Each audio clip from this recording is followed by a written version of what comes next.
રણમાં માણસો કેવી રીતે મરી જતા, બરાબર, આજે હું તમને વિસ્તારથી તમને જણાવું.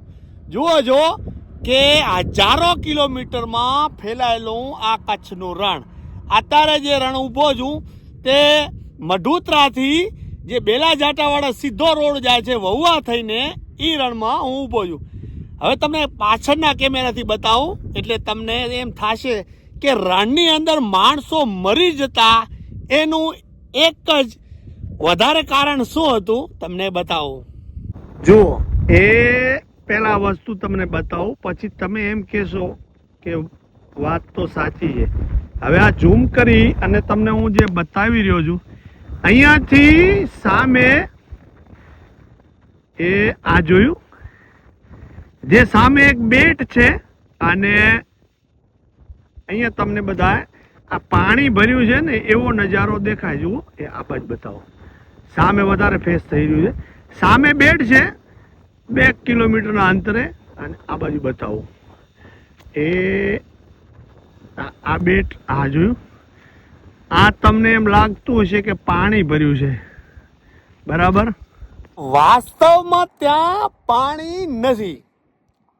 ઉપરથી જે સૂર્યપ્રકાશ પડે અને નીચે જે પડ બંધાયેલી છે મીઠાની પતલી, બરાબર, એમાંથી જે વરાળો નીકળતી હોય, આપણે 1 કિલોમીટરથી એવું લાગે કે સામે ત્યાં પાણી ભર્યું છે.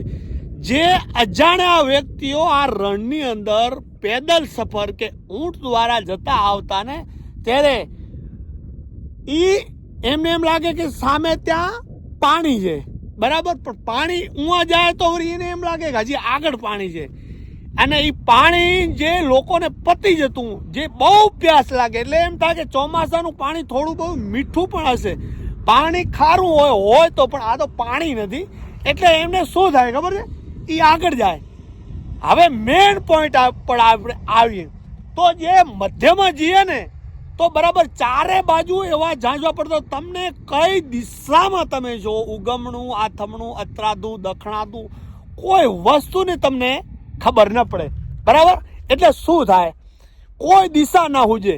હવે એમાં સમા સંજોગે જો સીધો એ આર પાર નીકળી જાય તો ઠીક છે, ને ઊભે રણે ચડી જાય, કેમ કે દેખાય કાંઈ નહીં, ચારે દિશા હરખી દેખાય. એટલે કોઈ ભૂમિઓ હોય તોય નીકળી જાય, અને નકા મરવાનું કારણ એ જ કે એને ચારે દિશા સરખી દેખાય, પછી લાગે તરસ અને પછી લાગે ભૂખ.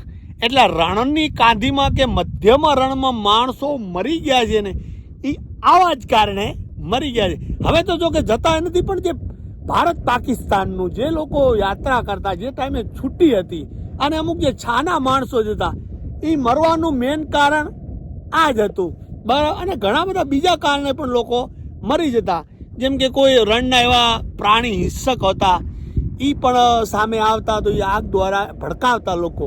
પણ આવી રીતે આ રણની હજારો કહાનીઓ છે. આજે જે મુખ્ય મને મારા બાપુજીએ વાત કરેલી કે આવી રીતે માણસો ભૂલા પડી જતા ને આવી રીતે મરતા. અને રાતે જે ઉપર આકાશમાં નક્ષત્ર ફિક્સ હોય એને જે લોકો જાણતા હોય એ આધારે જતા ને આવતા, એ લોકો ઓછા ભૂલા પડતા.